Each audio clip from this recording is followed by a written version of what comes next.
Hukum memisahkan anak kucing yang masih kecil dengan ibunya.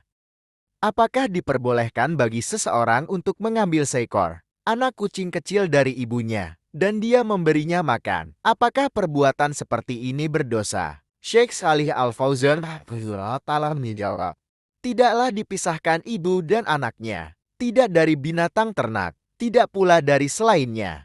Rasulullah Shallallahu Alaihi Wasallam bersabda, barang siapa yang memisahkan antara ibu dan anaknya, niscaya Allah akan pisahkan antara dia dengan orang yang dicintainya pada hari kiamat.